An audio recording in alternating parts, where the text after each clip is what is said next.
વર્ણિવેશ રમણીય દર્શનમ મંદહાસરુચિરાનનામ ભુજમ પૂજિતમ સુરુ નરોત્તમૈર્મુદા ધર્મનંદનમહં વિચિંતયે. અસતોમા ષડ્ગમય તમસોમા જ્યોતિર્ગમય મૃત્યુર્મા અમૃતમ ગમય. ઓમ શાંતિ શાંતિ શાંતિ.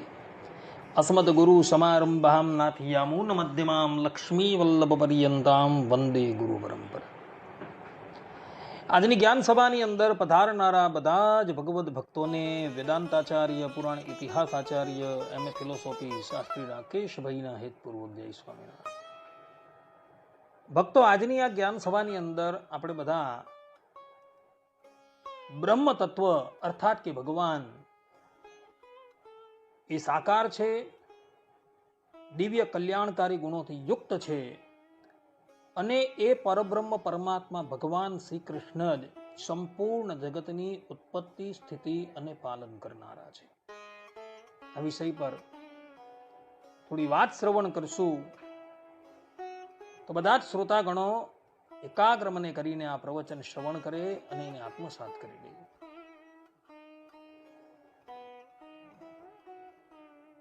તો મહાભારતમાં અનુશાસન પર્વ આવેલો છે. આ અનુશાસન પર્વમાં વિષ્ણુ સહસ્ત્ર નામ આવેલું છે.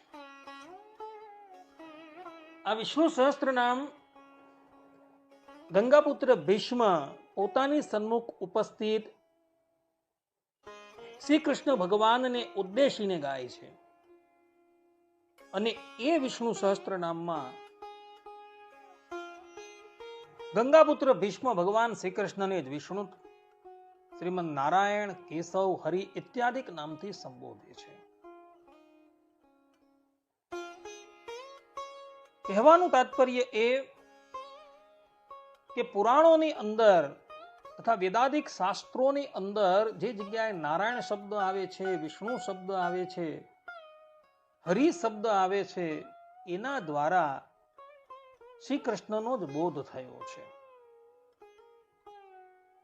અને એ શ્રી કૃષ્ણ સાકાર છે, દિવ્ય કલ્યાણકારી ગુણોથી યુક્ત છે અને અનંત કોટી બ્રહ્માંડની ઉત્પત્તિ, સ્થિતિ અને પ્રલય કરનાર છે.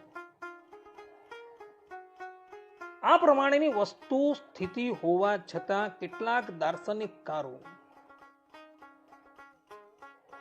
શ્વેતાશ્વેતર ઉપનિષદ 6 અધ્યાયના 19મા શ્લોકની ઋચા બતલાવતા કહે છે કે નિષ્કલમ નિષ્ક્રિયમ શાંતમ નિર્વેદ્યમ નિરંજનમ. અર્થાત કે એ બ્રહ્મ તત્વ કલાઓથી રહિત, ક્રિયાઓથી રહિત, સર્વતા શાંત, નિર્દોષ અને નિર્મલ છે. આ શ્રુતિ અડાવીને એ લોકો એવું સિદ્ધ કરવા જાય છે કે ભગવાન નિર્ગુણ છે, એમની અંદર કોઈ પણ જાતના ગુણ નથી, કોઈ કલા નથી, એવો ક્રિયાથી રહિત છે, સર્વથા શાંત છે, નિર્દોષ છે અને માયાના અંજનથી રહિત છે. આ પ્રમાણે કહી એ લોકો બ્રહ્મ તત્વને નિર્ધર્મક સિદ્ધ કરવાનો અર્થાત કે ગુણ રહિત સિદ્ધ કરવાનો પ્રયાસ કરે છે. અને વધારામાં એવું કહે છે કે શાસ્ત્રોની અંદર જે સાકાર પરમાત્માનું વર્ણન છે એ તો માયિક છે, પરંતુ વસ્તુતાએ કેવલ નિર્ગુણ બ્રહ્મ, જેની અંદર કોઈ પણ જાતનું વિશેષણ નથી, એ જ પરમ તત્વ છે અને એ જ મુમુક્ષુએ પ્રાપ્ય છે. પરંતુ રામાનુજ પ્રભુતિ આચાર્યોએ પોતાના ભાષ્યની અંદર વેદોના વચન ત્યાગીને એ વાતનું પ્રતિપાદન કરેલું છે કે બ્રહ્મ તત્વ જે છે એ સગુણ છે, સાકાર છે, અને અનંત કલ્યાણકારી ગુણોથી યુક્ત છે. વેદોની અંદર ભગવાનને જે નિર્ગુણ કહ્યા છે, નિર્વદ્યમ નિરંજનમ કહ્યા છે, એનો અર્થ એ છે કે પરબ્રહ્મ પરમાત્માની અંદર કોઈ પણ માયિક ગુણ નથી, પરંતુ પરબ્રહ્મ પરમાત્મા જે છે એ દિવ્ય કલ્યાણકારી ગુણોથી પરિપૂર્ણ છે. વેદોની અંદર એવા વચનો જોવા મળે છે કે જે વચનોની અંદર ભગવાનની અંદર ગુણ છે એવું પ્રતિપાદન કરવામાં આવેલું છે. જેમ કે એશ આત્મા અપહત પાપમાં વિજરો વિમૃત્યુર વિશોકો વિધિકાત્સો અપિપાશ સત્ય કામ સત્ય સંકલ્પ. આ પ્રમાણે એ બ્રહ્મ તત્વને ષડ ઉર્મી રૂપ દોષોનો પ્રથમ નિષેધ કર્યો અને વેદ ભગવાન કહે છે કે બ્રહ્મ તત્વ જે છે એ સત્ય કામ છે અને સત્ય સંકલ્પ છે. ભગવાનના બે સ્વરૂપ છે, એક મૂર્ત સ્વરૂપ છે અને એક અમૂર્ત સ્વરૂપ છે. દ્વેવા બ્રહ્મણો રૂપે મૂર્તં ચૈવ અમૂર્તમ છે. અર્થાત કે બ્રહ્મ તત્વ જે છે તેના બે રૂપ છે, એક સાકાર અને બીજું નિરાકાર. રામાનુજ પ્રભુતિ આચાર્યો એવું કહે છે કે બ્રહ્મ તત્વ જે છે એ સાકાર પણ છે અને નિરાકાર પણ છે. સાકાર રૂપે એ પરબ્રહ્મ પરમાત્માનો દિવ્ય વિગ્રહ છે અને નિરાકાર રૂપે એમનું આત્મ સ્વરૂપ છે જે સંપૂર્ણ જગતની અંદર વ્યાપ્ત છે. જ્યારે આદિ જગત ગુરુ શંકરાચાર્યજી એવું કહે છે કે બ્રહ્મ તત્વ જે છે એ નિરાકાર છે, જ્ઞપ્તિ માત્ર છે, અને સાકાર બ્રહ્મ જે છે એ માયામય છે. ગાયત્રી ભાષ્યની અંદર એમણે આ વાત કહેલી છે. એટલે એવો કેવલ ને કેવલ વ્યક્તિ માત્ર બ્રહ્મને જ માને છે, નિર્ગુણ બ્રહ્મને જ માને છે. એમને પૂછીએ કે ભાઈ એ નિર્ગુણ બ્રહ્મ કેવું છે, તો એ કહે કે ભાઈ કહેવાય એવું નથી.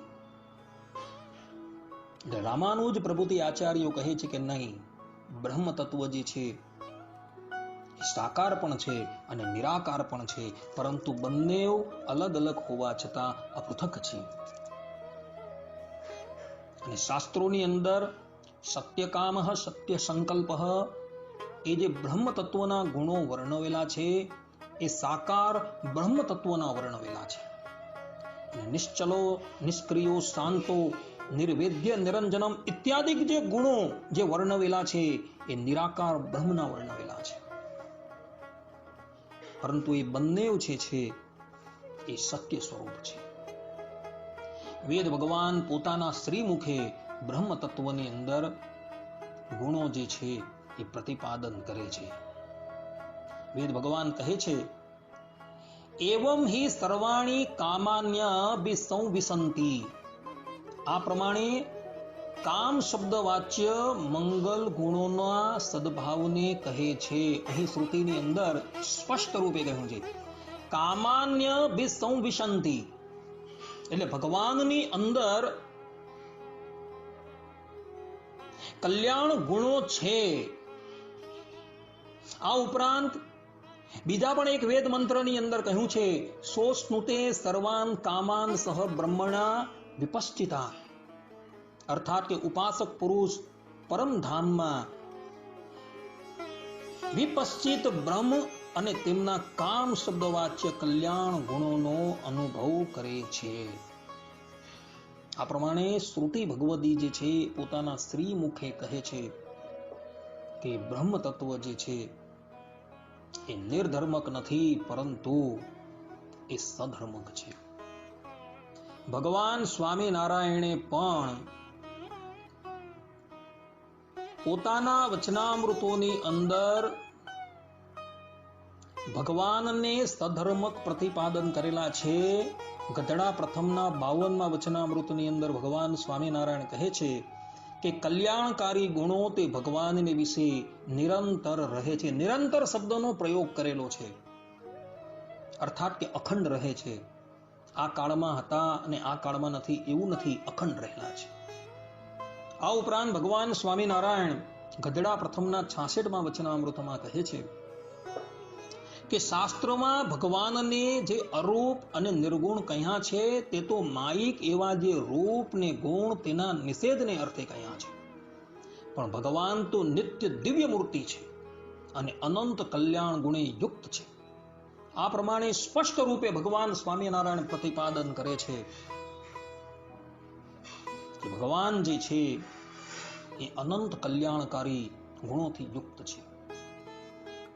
અને શાસ્ત્રોની અંદર ભગવાનને જે નિરાકાર અરૂપ કહ્યા છે એ તો માયિક આકારથી રહિત હોવાથી ભગવાનને અરૂપ કહ્યા છે. અને નિર્ગુણ જે કહ્યા છે એ નિર્ગુણનો અર્થ એવો લેવાનો છે કે ભગવાનની અંદર માયિક કોઈ પણ ગુણ નથી, એટલે ભગવાનને નિર્ગુણ કહ્યા. ને એટલે જ માટે રામાનુજાચાર્યજી શ્રીમદ ભગવદ્ ગીતાના ભાષ્યના પ્રારંભની અંદર જ બહુ સુંદર વાત લખી છે. નિખિલ હે પ્રત્યનિક કલ્યાણ એકતાન શ્વેતર સમસ્ત વસ્તુ વિલક્ષણ. આ પ્રમાણે શ્રી ભગવાનને સ્પષ્ટ રૂપે રામાનુજાચાર્યજી કહે છે કે ભગવાન શ્રી કૃષ્ણ જે છે એ વિરોધી એવા સમસ્ત દુર્ગુણોથી રહિત છે અને અનંત કલ્યાણકારી ગુણોથી યુક્ત છે.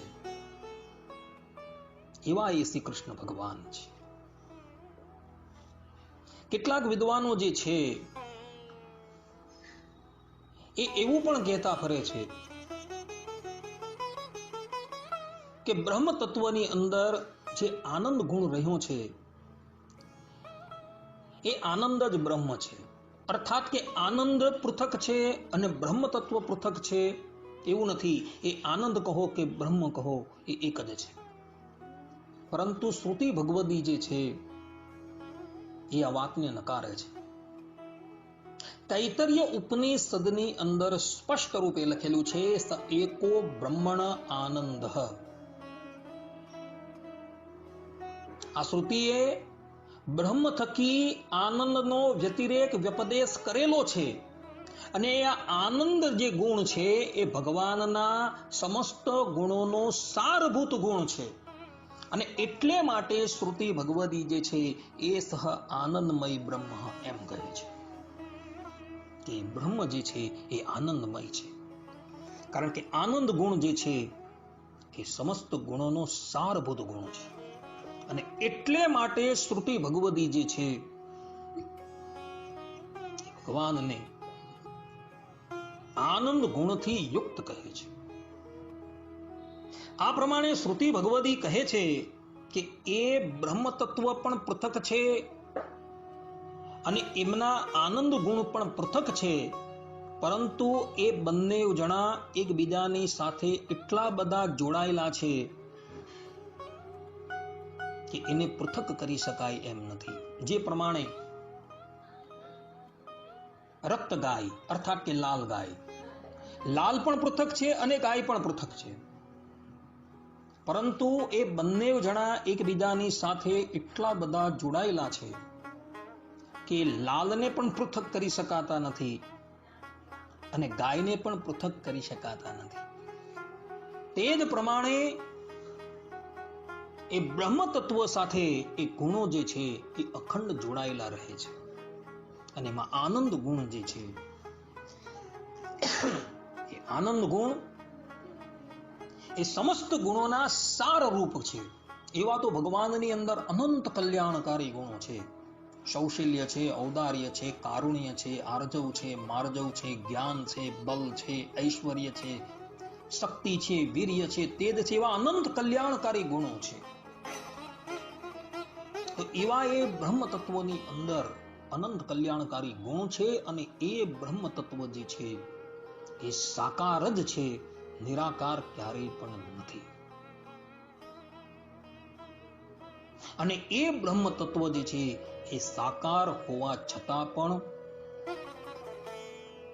માયિક નથી, પરંતુ એ દિવ્ય છે. કારણ કે વિષ્ણુ પુરાણની અંદર એ ભગવાનને દિવ્ય મૂર્તિ કહ્યા છે. ન તસ્ય પ્રાકૃત મૂર્તે હે, કે એ ભગવાનની મૂર્તિ જે છે એ પ્રાકૃત નથી, પરંતુ એ દિવ્ય છે. વેદ ભગવાન પોતાના સ્વમુખે કહે છે, આદિત્ય વર્ણમ તમસઃ પરસ્તાત. અર્થાત કે આદિત્યને સમાન દૈદીપ્યમાન વર્ણવાળા વિગ્રહથી વિશિષ્ટ એ પરબ્રહ્મ પરમાત્મા જે છે એ તમ શબ્દ વાચ્ય મૂળ પ્રકૃતિથી પર છે. આ પ્રમાણે શ્રુતિ ભગવદી જે છે એ પોતાના સ્વમુખે કહે છે કે ભગવાન જે છે એ સાકાર છે અને એ માયિક નથી. આદિ જગતગુરુ શંકરાચાર્યજીએ ભગવાનના રૂપને માયિક કીધેલું છે, પરંતુ એમનો એ વાદ જે છે એ સ્વતંત્રવાદ છે, મૌલિકવાદ છે. શ્રુતિ ભગવદી જે છે એ સ્પષ્ટ રૂપે આદિત્ય વર્ણમ તમસઃ પરસ્તાત એ પ્રમાણે કહે છે કે આદિત્ય વર્ણવાળા એ પરબ્રહ્મ પરમાત્મા માયાના તમથી પર છે. અર્થાત કે એની અંદર કોઈ પણ જાતના માયિક તત્વ નથી. ન તસ્ય પ્રાકૃત મૂર્તે હે, કે બ્રહ્મ તત્વની મૂર્તિ અર્થાત કે એમનો વિગ્રહ જે છે એ પ્રાકૃત નથી, પરંતુ પ્રાકૃત છે. અને ભગવાન સ્વામિનારાયણે પણ પોતાના વચનામૃતની અંદર એ જ બાબતનું પ્રતિપાદન કરેલું છે. ભગવાન સ્વામિનારાયણ ગધડા પ્રથમના 9મા વચનામૃતમાં કહે છે કે તેજોમય રૂપ છે. ગધડા પ્રથમના 45મા વચનામૃતની અંદર ભગવાન સ્વામિનારાયણ કહે છે કે પુરુષોત્તમ છે તે તો સદા સાકાર જ છે. લોયાના 14મા વચનામૃતની અંદર પોતાના પ્રાચાર્યના મતને પ્રતિપાદન કરતા થકા ભગવાન સ્વામિનારાયણ કહે છે કે રામાનુજનો મત છે પોતાના અક્ષરધામને વિશે સદા દિવ્યાકાર થકા બિરાજમાન છે. પંચાળાના 4th વચનામૃતની અંદર ભગવાન સ્વામિનારાયણ કહે છે ભગવાનનું સનાતન અનાદિ દિવ્ય એવું જે મૂળ રૂપ પોતાના અક્ષરધામમાં રહ્યું છે. વડતાલના 12મા વચનામૃતની અંદર ભગવાન સ્વામિનારાયણ કહે છે અક્ષરધામ તેની વિશે જે ભગવાન સદા દિવ્ય મૂર્તિ થકા બિરાજમાન છે. અંત્યના 31મા વચનામૃતની અંદર ભગવાન સ્વામિનારાયણ કહે છે કે ભગવાનનું ધામ તેને વિશે જે પુરુષોત્તમ ભગવાનની આકૃતિ રહી છે. તથા અંત્યના 33મા વચનામૃતની અંદર ભગવાન કહે છે કે તેજના મંડળને વિશે દિવ્ય મૂર્તિ એવા જે વાસુદેવ ભગવાન. અંત્યના 35મા વચનામૃતની અંદર ભગવાન સ્વામિનારાયણ કહે છે કે ભગવાનને ક્યારેય પણ નિરાકાર ન સમજે, સદાય દિવ્ય સાકાર મૂર્તિ જ સમજે. અહીં આ બધા જ વચનામૃતોનું અવલોકન કરતા એ વાત સ્પષ્ટ રૂપે પ્રતિપાદિત થઈ જાય છે કે ભગવત તત્વ જે છે એ સાકાર જ છે, એ નિરાકાર છે જ નહીં. અને એ ભગવત તત્વ જે છે જે નિરાકાર કહેલું છે એ નિરાકાર એના સ્વરૂપને કહેલું છે, પરંતુ રૂપને નહીં.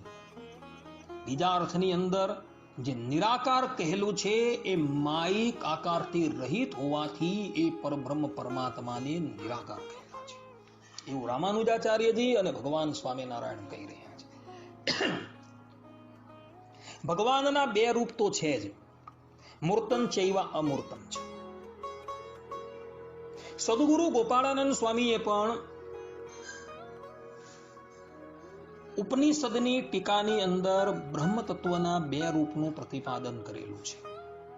ઈશાવાસ્ય ઉપનિષદની ટીકાની અંદર સદગુરુ ગોપાળાનંદ સ્વામી તદે જતી તન્ને જતી આ શ્લોક આ ઋચાની વ્યાખ્યાની અંદર પોતે કહે છે રૂપ ચલતી સ્વરૂપ ન ચલતી, કે ભગવાનનું રૂપ જે છે એ ચાલે છે, સ્વરૂપ ચાલતું નથી. કારણ કે સ્વરૂપ જે છે એ સમસ્ત જગતની અંદર વ્યાપીને રહેલું છે. અર્થાત કે એ બ્રહ્મ તત્વ જે છે એ નિત્યમ વિભુ સુસૂક્ષ્મ, કે ભગવાન જે છે એ નિત્ય વિભુ છે, અને વિભુ જે હોય એ ક્યારેય પણ ચાલી ન શકે, કારણ કે બધે જ હોય છે. જ્યારે રૂપ જે છે, જે દિવ્ય રૂપ, એ તો ચાલે છે, કારણ કે એને હાથ પગ ઇત્યાદિ બધું જ છે.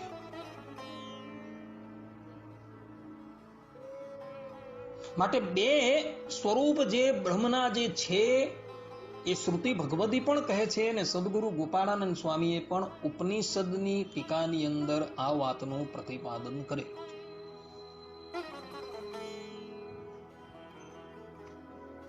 છતાં પણ કોઈક વ્યક્તિ દુરાગ્રહવશ એ બ્રહ્મ તત્વને નિરાકારપણે પ્રતિપાદન કરવા માટે જાય તો એ લોકોને પૂછવાનું કે વેદની અંદર તદેક્ષત એકોહમ બહુશ્યામ પ્રજાયાય, આ શ્રુતિ જે કહેલી છે તેનો અર્થ તમે શું કરશો? કારણ કે શ્રુતિ ભગવદી કહે છે કે એ ભગવાન જે છે એ માયાની સામું જોતા હતા, તો માયાની સામું એ ભગવાને જોયું અને સૃષ્ટિ રચવાનો ભગવાને સંકલ્પ કર્યો, એકોહમ બહુશ્યામ પ્રજાયાય. તો શું એ ભગવાનને કેવલ નેત્ર જ હતા? સ ઇક્ષત, એ ભગવાને જોયું. તો શું એ ભગવાનને કેવલ નેત્ર હતા, કર્ણ ન હતા, હાથ ન હતા, પગ ન હતા, બધું જ હતું? તો શ્રુતિ ભગવદી જે છે તદેક્ષત એકોહમ બહુશ્યામ પ્રજાયાય, આ પ્રમાણે કહી સ્પષ્ટ રૂપે એ બ્રહ્મ તત્વને સાકારપણે પ્રતિપાદન કરે છે. અને સાથે સાથે એમ કહે છે એકોહમ બહુશ્યામ પ્રજાયાય, કે હું છું તે બહુરૂપે થાઉં. એમ એ બ્રહ્મ તત્વએ સંકલ્પ પણ કર્યો, એટલે એની અંદર મન પણ છે એવું શ્રુતિ ભગવાન પોતે કહી રહી છે. માટે જે લોકો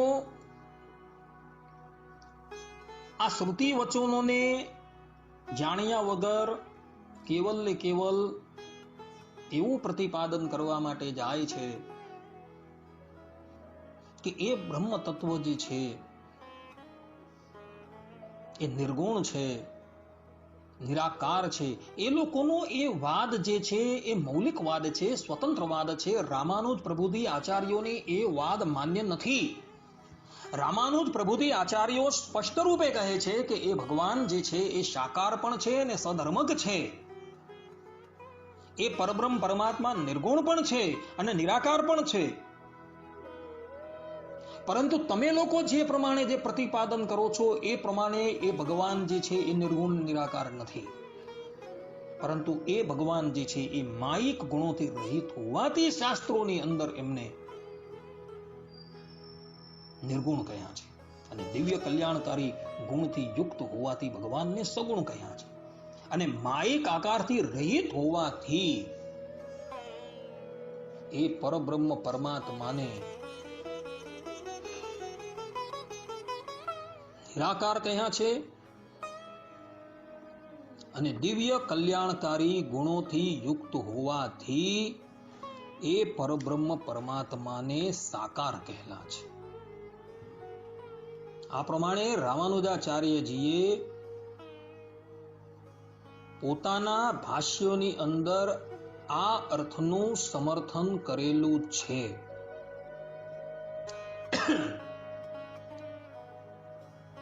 માટે શ્રુતિ ભગવદીએ જે અર્થનું પ્રતિપાદન કરેલું છે એ અર્થને એક બાજુ મૂકી પોતપોતાના મનમાં આવે એ પ્રમાણે અર્થ કરવો એ યોગ્ય ન કહેવાય.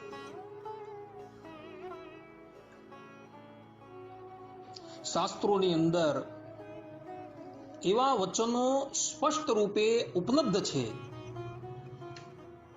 કે પરબ્રહ્મ પરમાત્મા જે છે એ સાકાર છે અને માયિક ગુણોથી એ રહિત છે. પુરાણોની અંદર પણ ભક્તો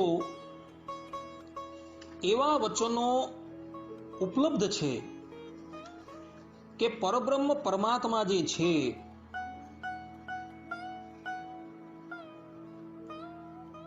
એમને શાસ્ત્રોની અંદર જે નિર્ગુણપણે કહેલા છે એ પ્રાકૃત હે ગુણોથી રહિત છે, એટલે માટે એને નિર્ગુણ કહેલા છે. પણ ગુણ શૂન્ય હોવાથી એ પરબ્રહ્મ પરમાત્માને નિર્ગુણ નથી કહ્યા.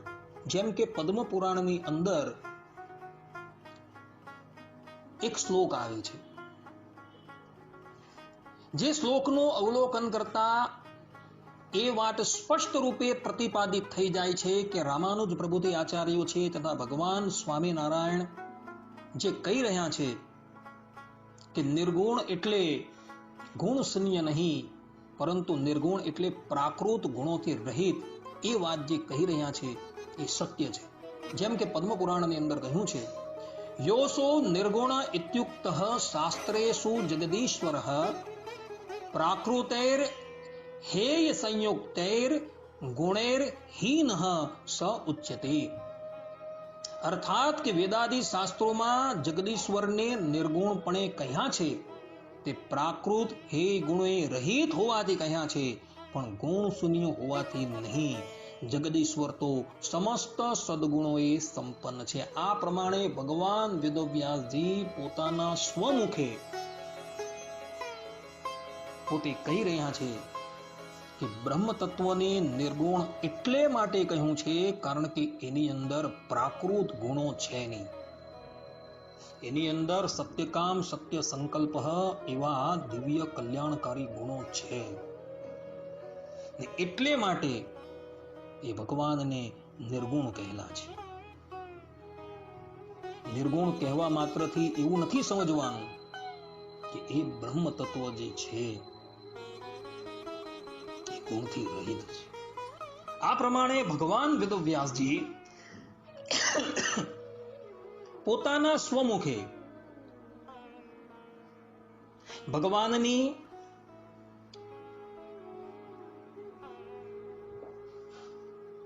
ગુણયુક્તતા પ્રતિપાદન કરી રહ્યા છે. અને વ્યાસથી મોટા કોઈ જગતની અંદર આચાર્ય છે નહીં. કારણ કે ઇતર આચાર્યો જે છે એ એમના ગ્રંથને અનુસર્યા તો જગતની અંદર એમના વચનો જે છે એ પ્રમાણભૂત કહેવાયા. વ્યાસ એ સાક્ષાત પરબ્રહ્મ પરમાત્મા છે, શ્રીમદ નારાયણ છે, અને એ જે કહી ગયા હોય એ અંતિમ નિર્ણય હોય. એ વ્યાસ ભગવાન જે છે એ અહીં સ્પષ્ટ રૂપે આ વાતનું પ્રતિપાદન કરે. આમ શ્રુતિ અને સ્મૃતિઓના પ્રમાણથી તથા ભગવાન સ્વામિનારાયણ રામાનુજાચાર્યજી ઇત્યાદિક આપ્ત પુરુષોના વચનથી એ વાત સ્પષ્ટ રૂપે પ્રતિપાદિત થઈ જાય છે કે બ્રહ્મ તત્વ જે છે એ સાકાર છે અને સધર્મક છે. માટે હવે એ બાબતની અંદર કોઈ પણ જાતનો સંશય રહેતો નથી. આ તો વાત થઈ ભગવાનની સાકારતાની તથા પરમાત્માની સદ્ધર્મકતાની. હવે સૌથી મહત્વના મુદ્દાની ઉપર આવીએ. પરબ્રહ્મ પરમાત્મા ભગવાન શ્રી કૃષ્ણ જ સંપૂર્ણ જગતની ઉત્પત્તિ કરનારા છે. વેદોમાં, પુરાણોમાં, ઇતિહાસોમાં કોઈક સ્થાન પર શ્રીમદ નારાયણ ભગવાન અર્થાત કે ભગવાન શ્રી કૃષ્ણને સંપૂર્ણ જગતની ઉત્પત્તિ કરનારા બતાવેલા છે. કોઈ જગ્યાએ ભગવાન શંકરને, તો કોઈક જગ્યાએ સૂર્યને, તો કોઈક જગ્યાએ ગણપતિને, તો કોઈક જગ્યાએ દેવીને સંપૂર્ણ જગતની ઉત્પત્તિ કરનારા બતાવેલા છે. પરંતુ ઇતિહાસ છે, પુરાણ છે તથા વેદો છે, એનું સૂક્ષ્મતાથી અવલોકન કરીએ ને તો જાજી જગાએ શ્રીમદ નારાયણ ભગવાનને એટલે કે ભગવાન શ્રી કૃષ્ણને સંપૂર્ણ જગતની ઉત્પત્તિ કરનારા કહેલા છે. વેદોમાં નારાયણ ઉપનિષદ આવે છે. એ નારાયણ ઉપનિષદમાં શ્રુતિ ભગવદી કહે છે કે એકો હવે નારાયણ આસિત ન બ્રહ્મો ન ઈશા, અર્થાત કે પ્રલય અવસ્થામાં કેવલ ને કેવલ એક શ્રીમંત નારાયણ ભગવાન જ હતા, પરંતુ તે વખતે બ્રહ્માજી પણ ન હતા અને ભગવાન શંકર પણ ન હતા. ને અગાડી એ જ નારાયણ ઉપનિષદની અંદર કહ્યું છે કે નારાયણાદ બ્રહ્મા અજાયતે નારાયણાદ રુદ્ર અજાયતે, અર્થાત નારાયણ થકી જ બ્રહ્માજીનું પ્રાગટ્ય થયું છે અને નારાયણ થકી જ ભગવાન શંકરનું પ્રાગટ્ય થયું છે. જે વાત વેદ ભગવાને કહેલી છે એ જ વાત વેદના ભાષ્ય રૂપ પુરાણોની અંદર પણ કહેલી છે. પુરાણોમાં બ્રહ્મ વૈવત પુરાણ અધ્યાય 3 અર્થાત કે બ્રહ્મખંડ અધ્યાય 3 અને 4 ભગવાન વેદવ્યાસજી પોતાના સ્વમુખે એવું કહી રહ્યા છે કે વિશ્વને જંતુ રહિત, નિર્મલ, ઘોર એટલે કે ભયાનક, વાયુ રહિત, અંધકારથી છવાયેલ અને વૃક્ષો, પર્વતો તથા સમુદ્ર આદિથી રહિત, વિકરાળ આકૃતિ વાળું, માટીથી રહિત, ધાતુઓથી રહિત, ધાન્યથી રહિત અને તણખલા ઘાસ વગેરેથી રહિત જોઈ સ્વેચ્છામય પ્રભુ શ્રી કૃષ્ણે પોતે એકલા અને સહાયથી રહિત હોવા છતાં સૃષ્ટિની શરૂઆતમાં મનથી પોતાની ઈચ્છા વડે સર્વ સૃષ્ટિ સર્જવાની શરૂઆત કરી હતી. તે વેળાએ પુરુષ અર્થાત કે પરમાત્માના જમણા પડખામાંથી આ સંસારના કારણ રૂપ એવા 3 ગુણો મૂર્તિમાન સ્વરૂપે પ્રગટ થયા હતા. તે પછી મહતત્વ, અહંકાર અને રૂપ, રસ, ગંધ, સ્પર્શ તથા શબ્દ એવા નામથી 5 તન્માત્રાઓ એટલે કે સૂક્ષ્મ ભૂતો પ્રગટ થયા હતા. અને તે પછી પ્રભુ નારાયણ પોતે શ્રી કૃષ્ણ ભગવાનના જમણા પડખામાંથી પ્રગટ થયા હતા. એ શ્યામ રંગના યુવાન પીળા વસ્ત્રોને ધારણ કરનારા, વનમાળાથી યુક્ત 4 ભુજાઓ વાળા અને શંખ, ચક્ર, ગદા તથા કમળને ધારણ કરી રહ્યા હતા. તે પછી શ્રી કૃષ્ણ પરમાત્માના પોતાના ડાબા પડખામાંથી ભગવાન શંકર પ્રગટ થયા, જેમનો રંગ શુદ્ધ સ્ફટિકના જેવો, જેમને 5 મુખ છે અને દિશારૂપ વસ્ત્રોને ધારણ કરે છે. તે પછી શ્રી કૃષ્ણની નાભિરૂપ કમળમાંથી મહાતપસ્વી વૃદ્ધ હાથમાં કમંડલને ધારણ કરતા, ધોળા વસ્ત્રોને ધારણ કરતા, ધોળા દાંતવાળા, ધોળા કેસવાળા, 4 મુખવાળા, બધા શિલ્પી એટલે કે કારીગરોના પણ ઈશ્વર અને સર્વને ઉત્પન્ન કરનાર પિતા તથા સર્વના ગુરુ બ્રહ્મા પ્રગટ થયા હતા. તે પછી પરમાત્મા શ્રી કૃષ્ણના મુખમાંથી એક ધોળા રંગવાળી દેવી પ્રગટ થઈ હતી. તેણે હાથમાં વીણા તથા પુસ્તકને ધારણ કર્યા હતા. વળી તે દેવી કરોડો પૂર્ણ ચંદ્રની શોભાથી યુક્ત હતા. તે દેવી અન્ય કોઈ નહીં પરંતુ સરસ્વતી દેવી હતા.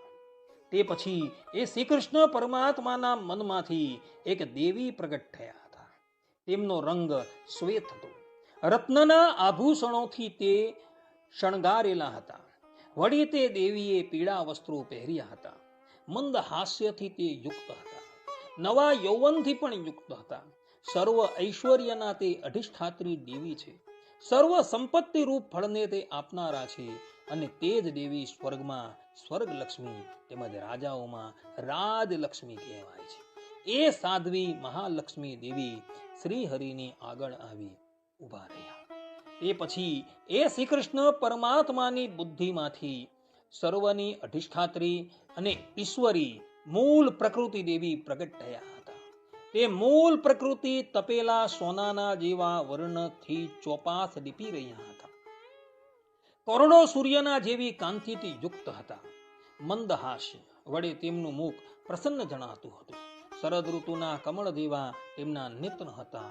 લાલ વસ્ત્રો તેમણે ધારણ કર્યા હતા. રાતા રંગના આભૂષણોથી તે શણગારેલા હતા.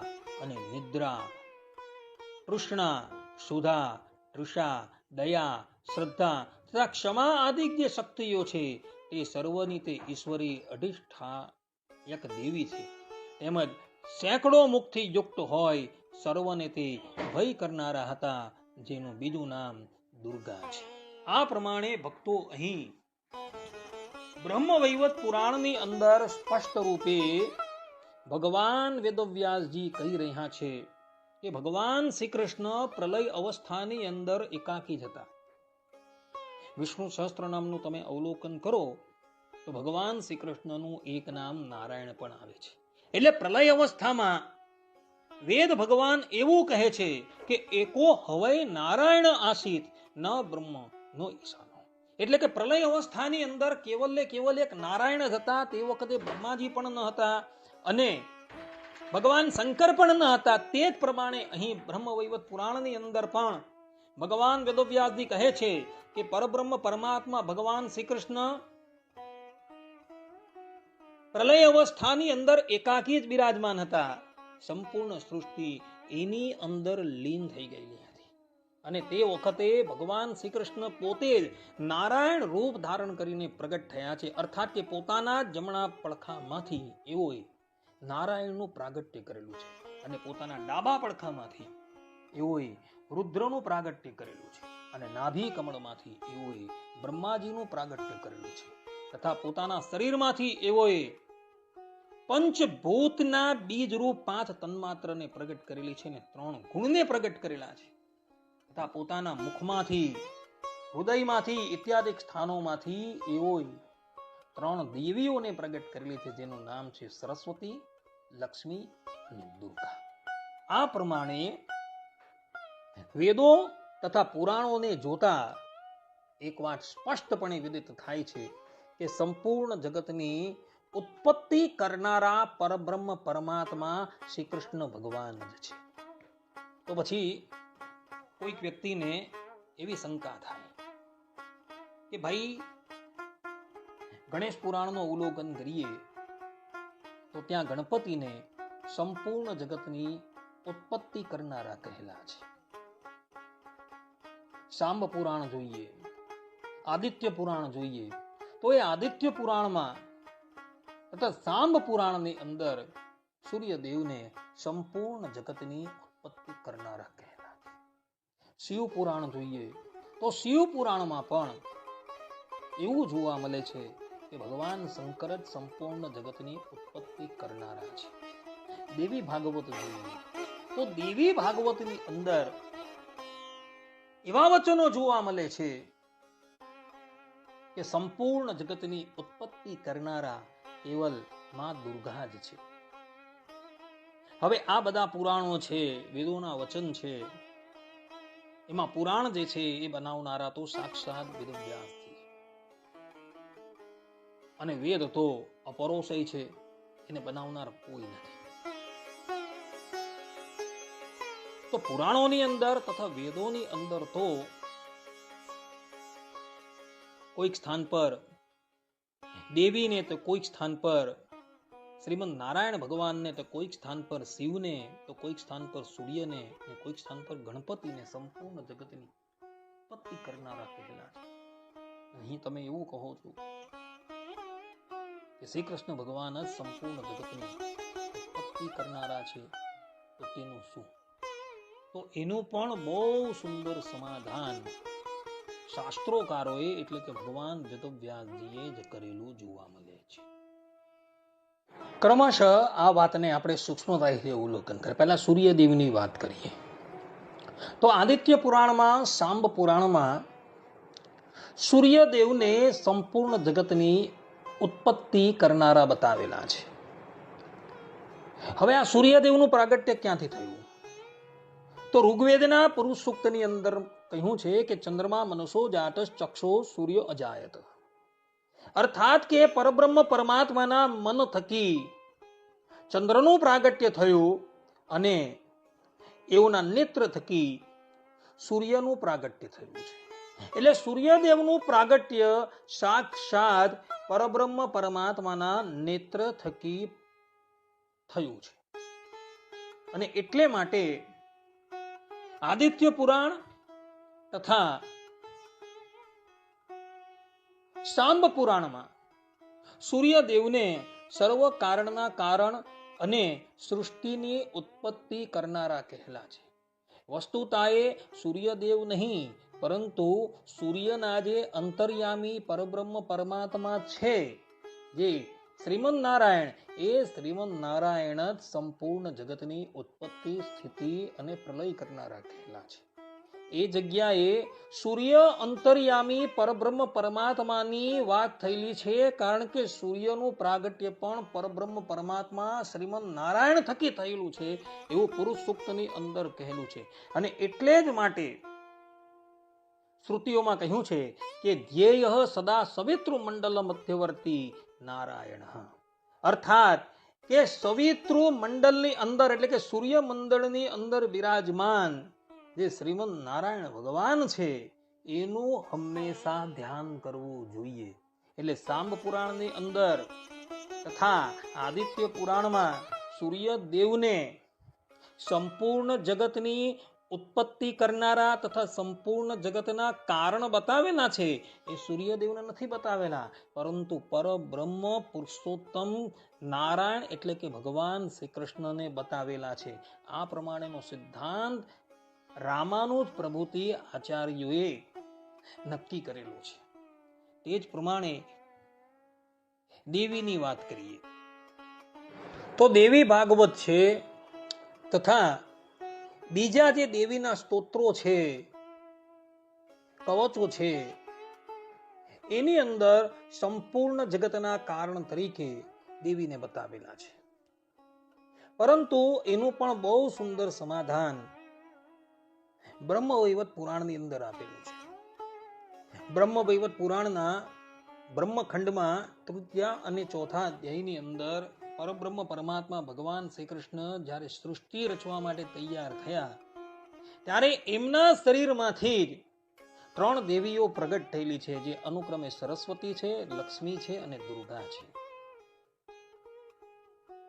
તો શાસ્ત્રોમાં જે સ્થાન પર દુર્ગાજીને અર્થાત કે દેવીને સંપૂર્ણ જગતની ઉત્પત્તિ, સ્થિતિ અને પ્રલય કરનારા કહેલા છે ને, એ જગ્યાએ દેવીના અંતર્યામી પરબ્રહ્મ પરમાત્મા શ્રીમદ નારાયણ ભગવાન અર્થાત શ્રી કૃષ્ણ ભગવાનને જ લેવાના છે.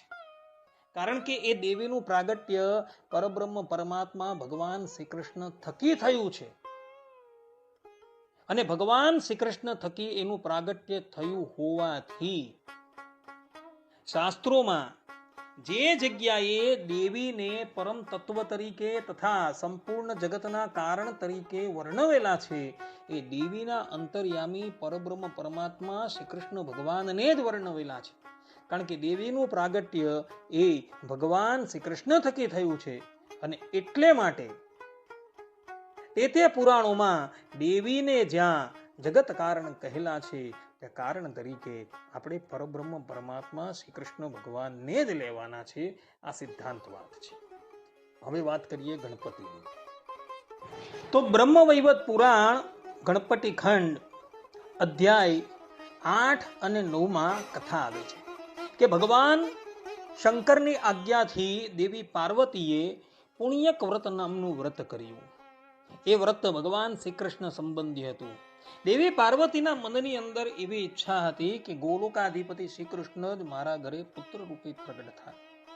એમનું જ્યારે વ્રત પૂર્ણ થયું, ત્યારે એક બ્રાહ્મણ ભિક્ષુકનું રૂપ લઈ ભગવાન શ્રી કૃષ્ણ દેવી પાર્વતીની પાસે આવી ભિક્ષા માંગે છે. દેવી પાર્વતી ભિક્ષા લેવા ઘરમાં જાય છે, અને જ્યારે ભિક્ષા લઈને આવે છે, ત્યારે એ બ્રાહ્મણ અદ્રશ્ય થઈ જાય છે. દેવી પાર્વતી કલ્પાન કરવા લાગી છે કે ગૃહસ્થના ઘરે એક ભિક્ષુક બ્રાહ્મણ ભિક્ષા લેવા માટે આવ્યો, અને એ ભિક્ષા લયા વગર આમને આમ ચાલ્યો ગયો. વસ્તુતાએ એ ભિક્ષુક કોઈ અવર ન હતા, પરંતુ સાક્ષાત શ્રી કૃષ્ણ ભગવાન હતા. તે સમયે આકાશવાણી થાય છે, અને આકાશવાણી દેવી પાર્વતીને કહે છે કે એતસ્મિન અંતરે તત્ર વાગ બભૂ વા શરીરિણી કૈવલ્ય યુક્તા સા દુર્ગા તામ સુશ્રાવ સુચા આતુરા શાંતા ભવ જગન્માતઃ સ્વસૂતમ પશ્ય મંદિરે કૃષ્ણમ ગોલકનાથમ તમ પરિપૂર્ણ તમમ પરમ સુપુણ્યક વ્રતતરોઃ ફલરૂપમ સનાતનમ યત તેજો યોગિનઃ સસ્વદ ધ્યાયંતી સતતમ મુદા ધ્યાયંતી વૈષ્ણવા દેવા બ્રહ્મા વિષ્ણુ શિવાદયઃ યસ્ય પૂજ્યસ્ય સર્વાગ્રે કલ્પે કલ્પે ચ પૂજનમ. અર્થાત કે હે જગન્માતા, તમે શાંત થાઓ, તમે તમારા ઘરની અંદર રહેલા તમારા પુત્રને જુઓ. એ પુત્ર ગોલોકના નાથ અતિ પરિપૂર્ણ સર્વશ્રેષ્ઠ શ્રી કૃષ્ણ જ છે. તમે જે અતિશય પવિત્ર પુણ્યક વ્રત કર્યું હતું તે રૂપી વૃક્ષના સનાતન ફલરૂપી એ પુત્ર તમને પ્રાપ્ત થયો છે, જેના તેજને યોગીઓ નિરંતર હર્ષથી ધ્યાન કર્યા કરે છે, તેમજ વૈષ્ણવ ભક્તો અને બ્રહ્મા શિવ આદિ દેવો તેમનું ધ્યાન કર્યા કરે છે. આ પ્રમાણે આકાશવાણી થાય છે અને આકાશવાણીની અંદર આકાશવાણી દેવી પાર્વતીને કહે છે કે હે દેવી, તમે જે વ્રત કરેલું હતું અને એ વ્રતનું ફલ આપવાને અર્થે એ બ્રાહ્મણના રૂપમાં શ્રી કૃષ્ણ ભગવાન જ આવેલા હતા અને એ શ્રી કૃષ્ણ ભગવાન જ તમારા ઘરની અંદર શૈયા પર બાળક રૂપે બિરાજમાન છે.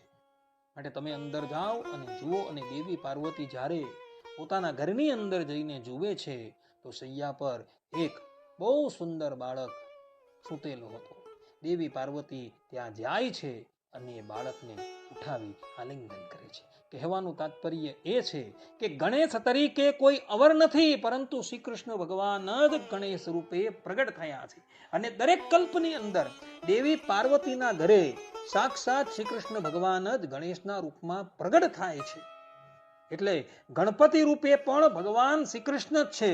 એટલે ગણેશ પુરાણમાં, મુદ્ગલ પુરાણમાં તથા વેદોમાં જે સ્થાન પર ગણપતિની સ્તુતિ છે અને એઓને સંપૂર્ણ જગતના કારણ બતાવેલા છે, એ કારણ તરીકે ભગવાન શ્રી કૃષ્ણની જ સ્તુતિ છે.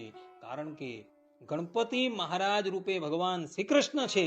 દેવી પાર્વતીના વ્રતના પ્રતાપથી ગોલોકાધિપતિ શ્રી કૃષ્ણ ભગવાન જ ભગવાન શંકર અને દેવી પાર્વતીને ત્યાં પ્રગટ થયા હતા. અને એ એક કલ્પમાંની દરેક કલ્પની અંદર ગોલોકાધિપતિ પરિપૂર્ણતમ ભગવાન શ્રી કૃષ્ણ જ આ બંને દંપતીઓને ત્યાં પ્રગટ થાય છે. એટલે ગણપતિ તરીકે પણ ભગવાન શ્રી કૃષ્ણ જ રહ્યા છે, કોઈ અવર રહ્યા નથી.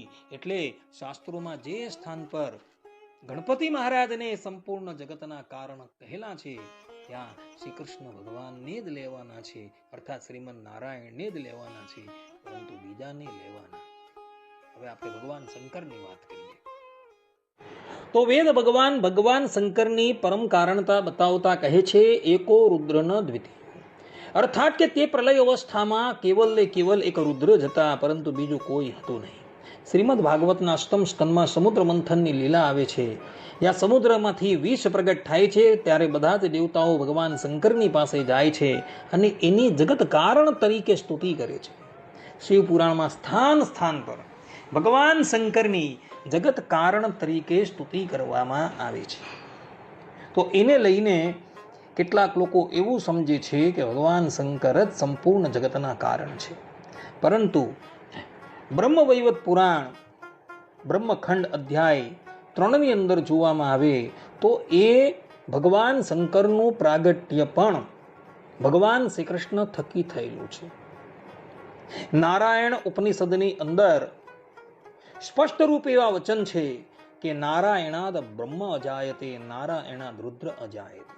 અર્થાત નારાયણ થકી બ્રહ્માજી પ્રગટ થયા છે અને નારાયણ થકી ભગવાન શંકર પ્રગટ થયા છે. આ પ્રમાણેના વચનો ત્યાં જોવા મળે છે. તો પછી વેદોની અંદર એકો રુદ્રનો દ્વિતીયો આ પ્રમાણેના વાક્ય આવે તેનું શું? તો વિષ્ણુ સહસ્ત્ર નામની અંદર ગંગાપુત્ર ભીષ્મ ભગવાન શ્રી કૃષ્ણના 1000 નામથી એમની સ્તુતિ કરે છે. તેમાં એક નામ રુદ્ર પણ આવે છે અને રુદ્ર તરીકે ત્યાં ભગવાન શ્રી કૃષ્ણને કહેલા છે. એટલે જે સ્થાન પર રુદ્ર શબ્દ આવે, મહાદેવ શબ્દ આવે, શંકર શબ્દ આવે અને એની જગત કારણ તરીકે સ્તુતિ કરવામાં આવે, ત્યાં એવું જ સમજવાનું છે કે એ રુદ્ર તરીકે સાક્ષાત ભગવાન શ્રી કૃષ્ણ ભગવાન જ રહ્યા છે અને શ્રી કૃષ્ણ ભગવાનની જગત કારણ તરીકે સ્તુતિ કરવામાં આવી છે. કારણ કે બ્રહ્મ વૈવત પુરાણના બ્રહ્મખંડ તૃતીય અધ્યાયની અંદર ભગવાન શંકર અર્થાત કે મહાદેવજીનું પ્રાગટ્ય ભગવાન શ્રી કૃષ્ણના ડાબા પડખામાંથી થયું છે. એટલે માટે જે તે સ્થાન પર ભગવાન શંકરની પરમ કારણતા આવે છે ત્યાં ભગવાન શ્રી કૃષ્ણની જ સ્તુતિ થયેલી છે અને એમની જ પરમ કારણતા સમજવાની છે. તો વળી કોઈક વ્યક્તિ એવી શંકા કરે કે મહાભારતના અનુશાસન પર્વ અધ્યાય 14, 15, 16, 17 અને 18 ની અંદર એવો પ્રસંગ આવે છે કે જાંબુવતીના કહેવાથી ભગવાન શ્રી કૃષ્ણ જાંબુવતીને એક સર્વશ્રેષ્ઠ પુત્રની પ્રાપ્તિ થાય એટલે માટે ગંધમાદન પર્વત પર જઈ મહાદેવજીની આરાધના કરે છે. તે સમયે ઉપમન્યુ નામના ઋષિ ભગવાન શ્રી કૃષ્ણને ઓમ નમઃ શિવાય મંત્રની દીક્ષા આપે છે અને એ મંત્રોનો જાપ કરતા ભગવાન શ્રી કૃષ્ણ 12 વર્ષ પર્યંત મહાદેવજીની કઠિન તપસ્યા કરે છે. અને એને લઈને મહાદેવજી પ્રસન્ન થાય છે, માતા પાર્વતી પ્રસન્ન થાય છે અને ભગવાન શ્રી કૃષ્ણને વરદાન આપે છે કે તમારે ત્યાં મારો પુત્ર જે કાર્તિકેય છે એ જ સામના રૂપમાં પ્રગટ થશે. અને આ જ પ્રસંગ કુર્મ પુરાણની અંદર પણ આવે છે. તો અહીં તો ભગવાન શ્રી કૃષ્ણ ભગવાન શંકરની આરાધના કરતા જોવા મળે છે અને ત્યાં ભગવાન શ્રી કૃષ્ણ ભગવાન શંકરની જગત કારણ તરીકે પણ સ્તુતિ કરે છે. તેનું શું? તો એ સંબંધમાં આપણે બધાએ વરાહ પુરાણ અવલોકન કરવા યોગ્ય છે. ગ્રંથસ્ય ગ્રંથા અંતરે ટીકા, જે એક ગ્રંથની અંદર ન લખાયું હોય અને બીજા ગ્રંથની અંદર જોવા મળે તો ત્યાંથી એ વસ્તુ ગ્રહણ કરી લેવી જોઈએ. વરાહ પુરાણમાં 73મા અધ્યાયમાં રુદ્ર ગીતા આવે છે. એ રુદ્ર ગીતામાં પ્રસંગ એવો છે કે એક સમયની વાત હતી. ભગવાન શંકરે ભગવાન શ્રીમદ નારાયણની કઠિન તપસ્યા કરી. તપસ્યાના અંતે જ્યારે શ્રીમદ નારાયણ ભગવાન શંકરને વરદાન આપવા માટે આવ્યા ત્યારે ભગવાન શંકર બોલ્યા કે એવ મુક્ત પુનર્વાક્યમ ઉવાચો ઉમાપતિર્મૃદા અન્યમ દેહી વરમ દેવ પ્રસિદ્ધમ સર્વજંતુષુ મૂર્તો ભૂત્વા ભવાનેવ મામારાધય કેશવ મામ વહસ્ય ચ દેવેશ વરમ મત્તો ગૃણાય ચ યેનાહમ સર્વદેવાનામ પૂજ્યાત પૂજ્યતરો ભવે. વિષ્ણુર્વાચ દેવ કાર્યાવતારેષુ મનુષ્યત્યમ ઉપાગતઃ ત્વામેવારાધાય ઇષ્યામિ ત્વમ ચ મે વરદો ભવ. અર્થાત કે ભગવાન શંકર બોલ્યા કે હે કેશવ, સર્વ પ્રાણીઓમાં આપ મૂર્ત થઈને મારી આરાધના કરો અને મને પ્રાપ્ત થાઓ. આ સાંભળીને વિષ્ણુએ ભગવાન શંકરને કહ્યું કે હે દેવેશ, મારી પાસેથી આ પણ વર લો. તથાસ્તુ. અને આ સિવાય બીજો પણ વર આપું છું. તમે સર્વ દેવોમાં અતિ પૂજ્ય થાઓ. દેવોનું કાર્ય કરવા માટે મનુષ્યનો અવતાર લઈને હું તમારી જ આરાધના કરીશ. તમે મને વરદાન આપનારા થશો. આ પ્રમાણે વરાહ પુરાણમાં 73મા અધ્યાયમાં રુદ્ર ગીતામાં 42, 43 અને 44મા શ્લોકમાં આ પ્રમાણેના વાક્ય લખેલા છે. કહેવાનું તાત્પર્ય એ છે કે શ્રીમદ નારાયણ ભગવાને જ્યારે જ્યારે ધરાતલ પર અવતાર ધારણ કર્યો ત્યારે શ્રીમદ નારાયણ ભગવાન શંકરની આરાધના કરે છે અને આરાધનાથી પ્રસન્ન થઈ ભગવાન શંકર શ્રીમદ નારાયણ ભગવાનને વરદાન આપે છે. શ્રીમદ નારાયણ ભગવાન નરનારાયણ રૂપે પ્રગટ થયા ત્યારે કેદારના ક્ષેત્રની અંદર નરનારાયણ દેવે ભગવાન શંકરની આરાધના કરી અને એને લઈને ભગવાન શંકર એવોની સન્મુખ પ્રગટ થાય છે અને નરનારાયણ દેવ એમની પાસે વરદાન માંગતા કહે છે કે પ્રભુ આપ કાયમને માટે અહીં સ્થિર રહી જાઓ. અને એટલે ભગવાન શંકર નરનારાયણ દેવની વાત સાંભળી કેદાર ક્ષેત્રમાં જ્યોતિર્લિંગ રૂપે સ્થિર થઈ ગયા. આ વાત શિવ પુરાણની અંદર લખેલી છે. રામા અવતારમાં ભગવાન શ્રી રામે ભગવાન શંકરની આરાધના કરી રામેશ્વર ભગવાનની સ્થાપના કરી. જે રામેશ્વર અત્યારે દક્ષિણ ભારતમાં તમિલનાડુ ક્ષેત્રની અંદર જોવા મળે છે. કૃષ્ણ અવતારમાં ભગવાન શ્રી કૃષ્ણ ભગવાન શંકરની આરાધના કરવાને અર્થે ગંધમાદન પર્વત પર જાય છે અને 12 વર્ષ પર્યંત કઠિન તપસ્યા કરે છે અને તપસ્યા કરી ભગવાન શંકર પાસે એવો વરદાન માગે છે અને ભગવાન શંકર એવોને વરદાન આપે છે. આ પ્રમાણે નરનારાયણ દેવે, ભગવાન શ્રી રામે, ભગવાન શ્રી કૃષ્ણએ ભગવાન શંકરની આરાધના કેમ કરી હતી એનું કારણ વરાહ પુરાણમાં રુદ્ર ગીતાની અંદર જોવા મળે છે.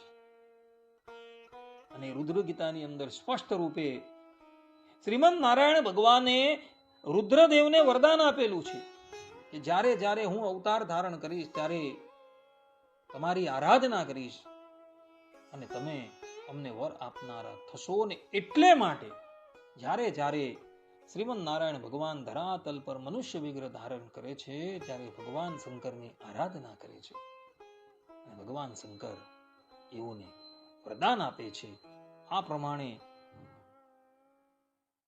એનું કારણ આ વરાહ પુરાણની અંદર બતલાવવામાં આવ્યું છે.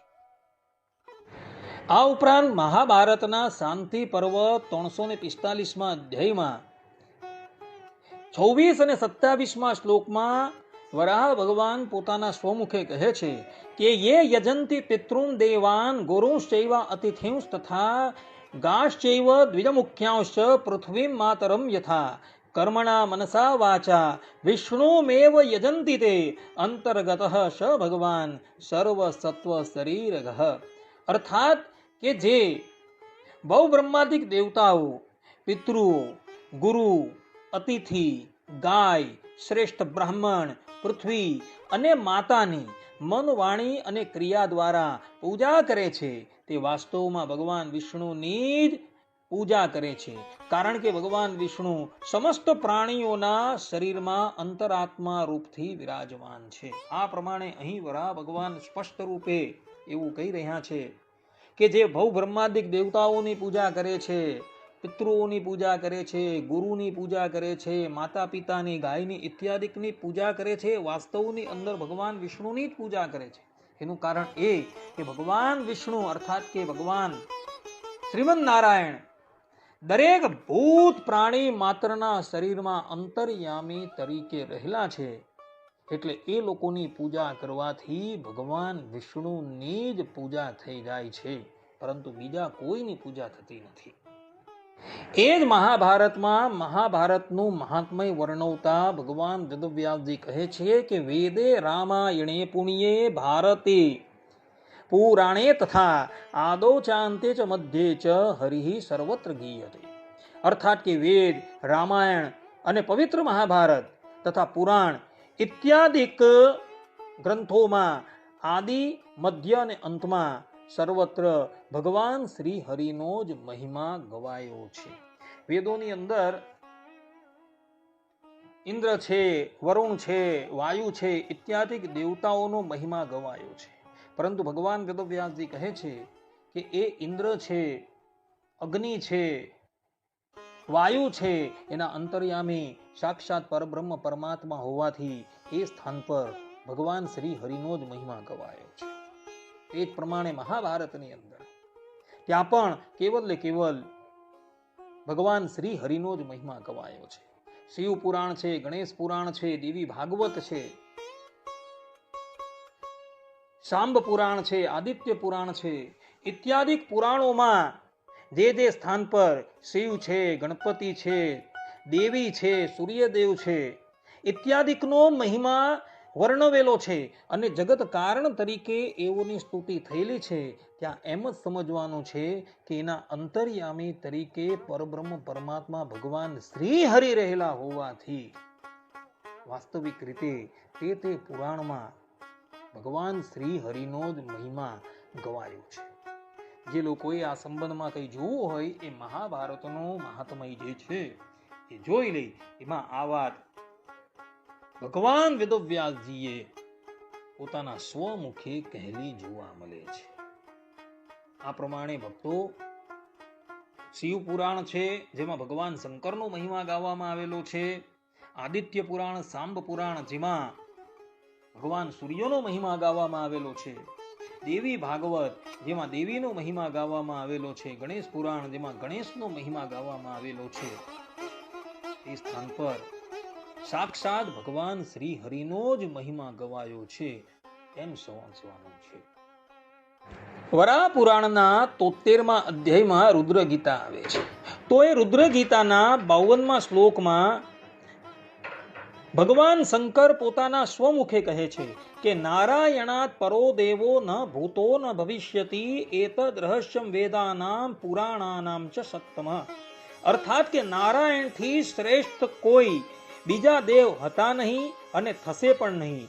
વેદોનું અને પુરાણોનું આ અત્યંત સત્ય રહસ્ય છે. ભગવાન શંકર વેદ તથા પુરાણોનું રહસ્ય બતલાવતા પોતાના સ્વમુખે કહે છે કે શ્રીમન નારાયણ ભગવાન જ પરમ તત્વ છે, એનાથી શ્રેષ્ઠ દેવ આ જગતની અંદર કોઈ નથી અને આ જ રહસ્ય વેદો તથા પુરાણોનું છે. હવે ભગવાન શંકર પોતાના સ્વમુખે આ વાત કહી રહ્યા છે અને એના દ્વારા એ વાત સ્પષ્ટ રૂપે વિદિત થઈ જાય છે કે શ્રીમન નારાયણ ભગવાન, જેને કોઈક રામ કહે છે, કોઈક હરિ કહે છે, કોઈક શ્રી કૃષ્ણ કહે છે, એનાથી સર્વોત્તમ દેવ આ જગતની અંદર કોઈ થયો નથી અને થવાનો નથી.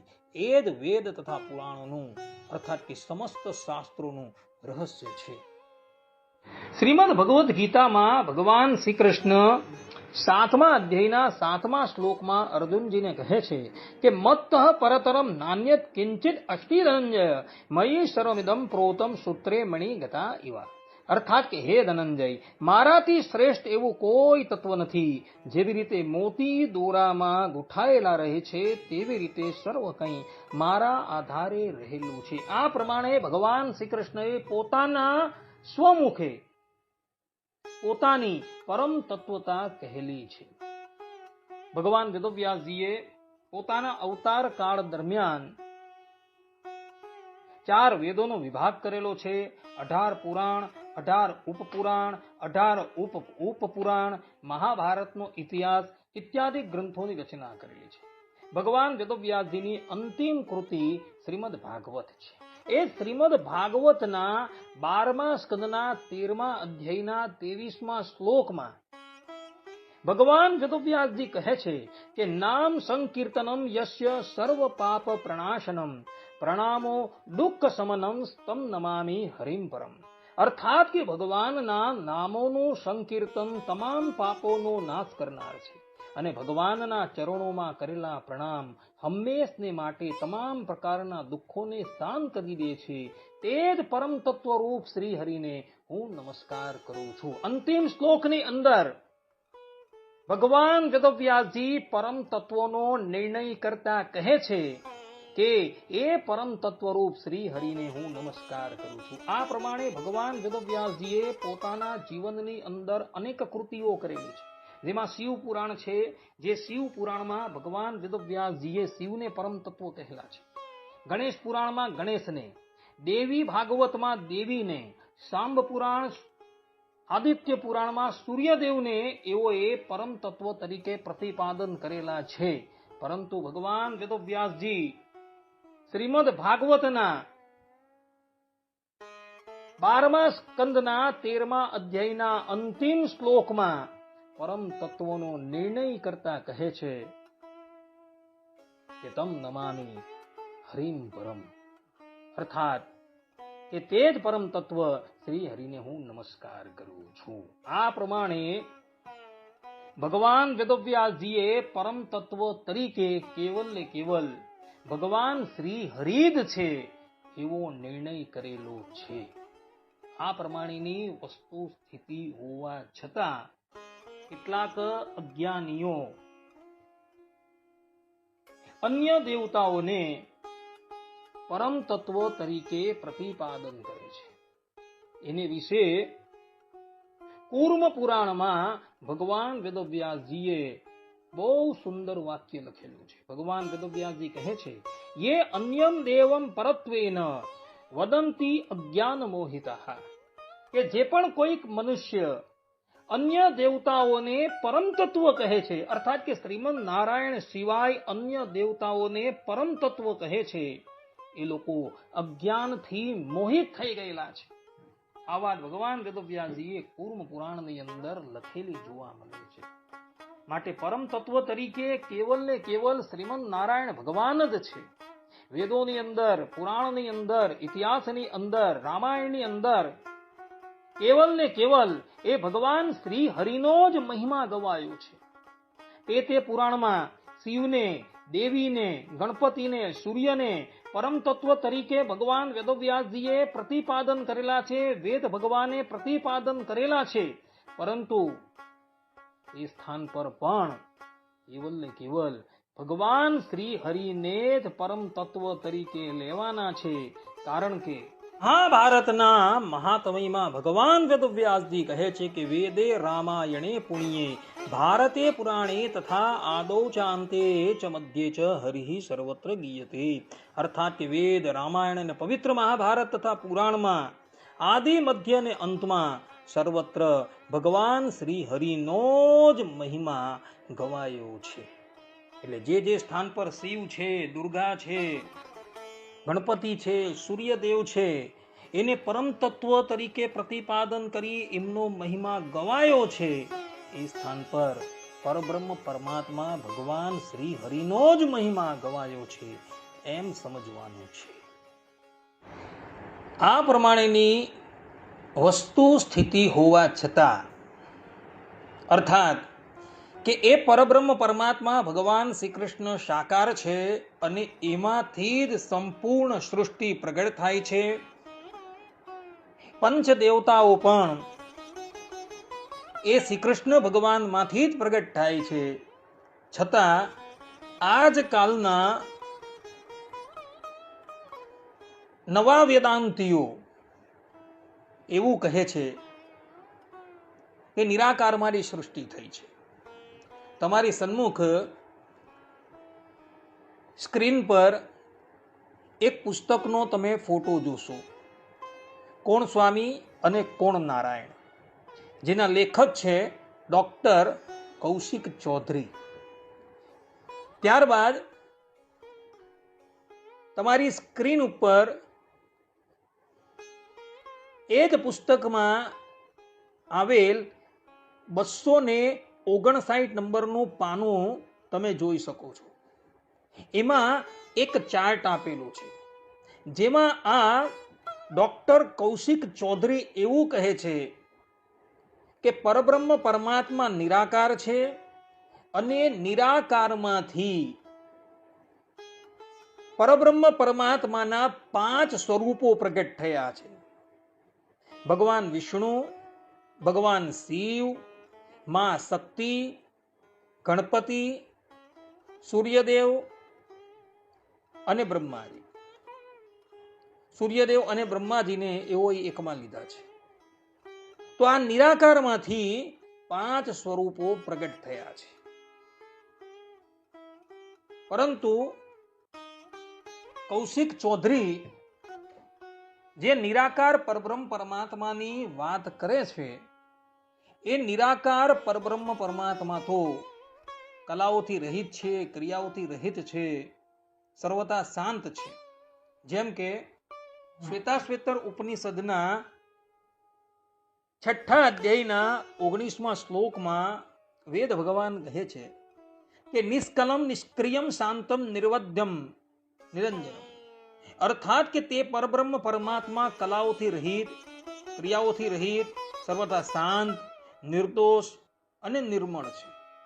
હવે કલાઓથી રહિત છે, ક્રિયાથી રહિત છે, સર્વથા શાંત છે, એમાંથી સૃષ્ટિની ઉત્પત્તિ કેવી રીતના થઈ શકે? કારણ કે જે નિરાકાર પરબ્રહ્મ પરમાત્મા કલાઓથી રહિત હોય, ક્રિયાથી રહિત હોય, સર્વથા શાંત હોય, એમાંથી ક્યારેય પણ સૃષ્ટિની ઉત્પત્તિ થઈ શકે નહીં. પરબ્રહ્મ પરમાત્મા પ્રલય અવસ્થામાં સંપૂર્ણ જગતને પોતાની અંદર લીન કરીને બેઠા હતા અને ત્યારે એવો સંકલ્પ કરે છે કે એકો અહમ બહુશ્યામ પ્રજાયા, કે હું એક બહુરૂપી થાઉં. આ પ્રમાણે પરબ્રહ્મ પરમાત્માએ સંકલ્પ કર્યો અને પછી એવો માયાની સામું જુએ છે. તદ ઈક્ષત. આ પ્રમાણે શ્રુતિ ભગવતી કહે છે કે તે ભગવાન જે તે માયાની સામું જોતા હતા. હવે માયાની સામું એ પરમાત્માએ જોયું તો એને નેત્ર તો હોય જ. નેત્ર હોય તો કર્ણ પણ હોય, નાસિકા પણ હોય, હાથ પણ હોય, પગ પણ હોય, મન પણ હોય, ઇત્યાદિ બધા જ અવયવો હોય. તો એ પરબ્રહ્મ પરમાત્માએ માયાની સામું જોયું એમ શ્રુતિ ભગવદી પોતાના સ્વમુખે કહે છે. અને એ માયાની સામું જોયું એટલે માયાની અંદર વિકાર થયા અને પછી સૃષ્ટિની પ્રક્રિયા થવા લાગી. જ્યારે કૌશિકજી અહીં એવું કહે છે કે નિરાકાર પરબ્રહ્મ પરમાત્માથી 5 સ્વરૂપો પ્રગટ થયા. ભગવાન વિષ્ણુ, ભગવાન શિવ, માં શક્તિ, ગણપતિ અને સૂર્યદેવ.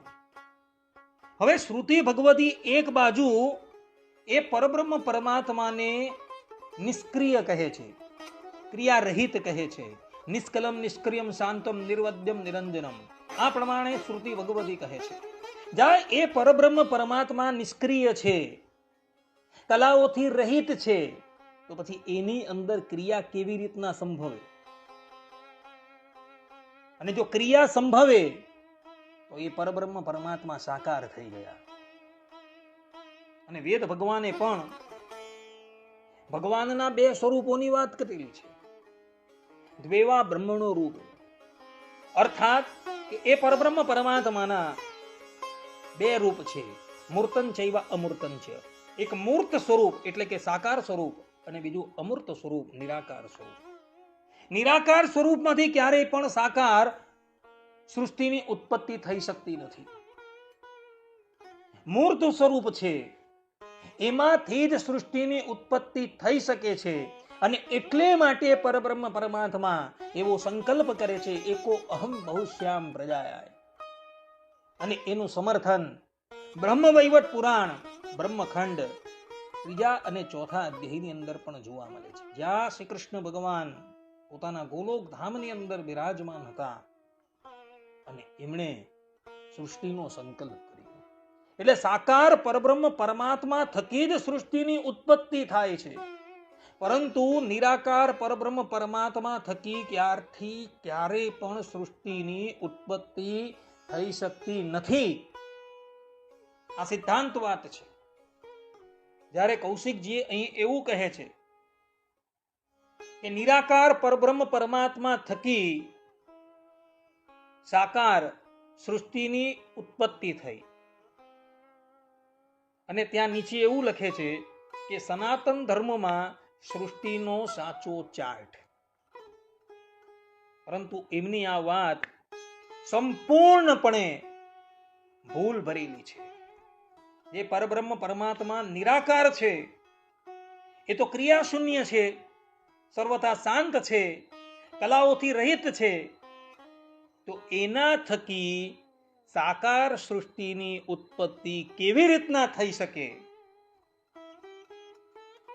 પરબ્રહ્મ પરમાત્મા કલાઓથી રહિત છે તો એના થકી સાકાર સૃષ્ટિની ઉત્પત્તિ થઈ શકે ક્યારેય પણ ન થઈ શકે. એટલે કૌશિક ચૌધરી જે પણ કંઈક કહી રહ્યા છે એ સંપૂર્ણપણે ભૂલ ભરેલું છે. આ વાત કદાપી માનવા યોગ્ય રહેતી જ નથી. વધારે તો શું કહેવું, આદિ જગતગુરુ શંકરાચાર્ય જેઓ શ્વેતાશ્વેતર ઉપનિષદના 6થા અધ્યાયની 19મી ઋચા નિષ્કલમ નિષ્ક્રિયમ શાંતમ નિર્વેદ્યમ નિરંજનમ, આ શ્રુતિને પરિગ્રહી બ્રહ્મ તત્વને નિર્વિશેષ તરીકે પ્રતિપાદન કરે છે, એવો પણ પોતાના ભાષ્યની અંદર માયા ઔપાધિક ઈશ્વરને સ્વીકારે છે અને એના થકી જ સૃષ્ટિની ઉત્પત્તિ બતાવે છે. એનું કારણ એ કે નિર્વિશેષ બ્રહ્મ તો ક્રિયા શૂન્ય છે, શાંત છે, એના થકી ક્યારેય પણ સૃષ્ટિની ઉત્પત્તિ થઈ શકે એમ નથી. એટલે સાકાર પરબ્રહ્મ થકી જ સૃષ્ટિની ઉત્પત્તિ થાય છે એવું આદિ જગતગુરુ શંકરાચાર્યજી પણ સ્વીકારે છે. રામાનુજાચાર્યજી, શ્રી વલ્લભાચાર્યજી, નિમ્બાર્કાચાર્યજી, મધ્વાચાર્યજી બધા જ લોકો એ વાતનો સ્વીકાર કરે છે કે સાકાર પરબ્રહ્મ પરમાત્મા થકી જ સૃષ્ટિની ઉત્પત્તિ થાય છે અને એના થકી જ બહુ બ્રહ્માદિક દેવતાઓનું પ્રાગટ્ય થાય છે. પરંતુ કોઈ વ્યક્તિ એવું નથી કહેતું કે નિરાકાર પરબ્રહ્મ થકી સાકાર સૃષ્ટિની ઉત્પત્તિ થઈ.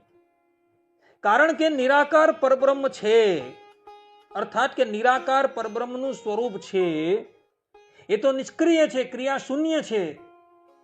એના થકી સૃષ્ટિની ઉત્પત્તિ કેવી રીતના થઈ શકે? નિષ્ક્રિય હોવાથી